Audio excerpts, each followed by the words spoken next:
नमस्कार दोस्तों, स्वागत करती हूँ आपका। एक समय की बात है जब श्रावस्ती नगर के एक छोटे से गांव में अमरसेन नाम का व्यक्ति रहता था। अमरसेन बड़ा ही होशियार था। उसके 4 पुत्र थे जिनके विवाह हो चुके थे और सब अपना जीवन जैसे तैसे निर्वाह कर रहे थे। परंतु समय के साथ साथ अब अमरसेन वृद्ध हो चला था।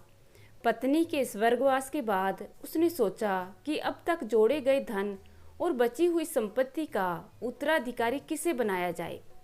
ये निर्णय लेने के लिए उसने चारों बेटों को उनकी पत्नियों के साथ बुलाया और एक एक करके गेहूं के 5 दाने दिए और कहा कि मैं तीर्थ पर जा रहा हूँ और 4 साल बाद लौटूंगा, और जो भी इन दानों की सही हिफाजत करके मुझे लौटाएगा, तिजोरी की चाबियां और मेरी संपत्ति उसे ही मिलेगी। इतना कहकर अमरसेन वहां से चला गया। पहले बहू बेटे ने सोचा, बूढ़ा सटिया गया है, 4 साल तक कौन याद रखता है, हम तो बड़े हैं तो धन का पहला हक हमारा ही है। ऐसा सोचकर गेहूं के दाने उन्होंने फेंक दिए। दूसरे ने सोचा कि संभालना तो मुश्किल है, यदि हम इन्हें खा लें तो शायद उनको अच्छा लगे और लौटने के बाद आशीर्वाद दे दें और कहें कि तुम्हारा मंगल इसी में छिपा था, सारी संपत्ति हमारी हो जाएगी। यह सोचकर उन्होंने वो दाने खा लिए।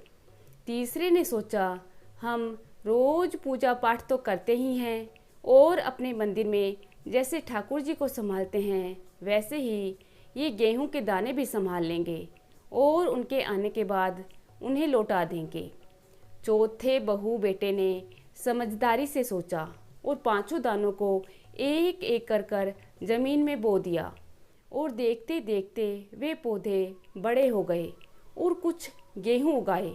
फिर उन्होंने उन्हें भी बो दिया। इस तरह हर वर्ष गेहूं की बढ़ोतरी होती गई। 5 दाने 5 बोरी, 25 बोरी और 50 बोरियों में बदल गए। 4 साल बाद जब अमरसेन वापस आया तो सबकी कहानी सुनी। जब चौथे बहू बेटों के पास गया तो बेटा बोला, पिताजी, आपने जो 5 दाने दिए थे वे अब गेहूं की 50 बोरियों में बदल चुके हैं। हमने उन्हें संभाल कर गोदाम में रख दिया है, उन पर आपका ही हक है।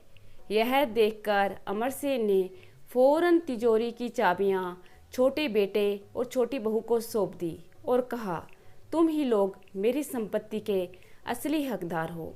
तो दोस्तों, यह कहानी हमें यह बताती है कि मिली हुई जिम्मेदारी को अच्छी तरह से निभाना चाहिए और गेहूं के 5 दाने एक प्रतीक हैं जो हमें समझाते हैं कैसे छोटी से छोटी शुरुआत करके उसे एक बड़ा रूप दिया जा सकता है।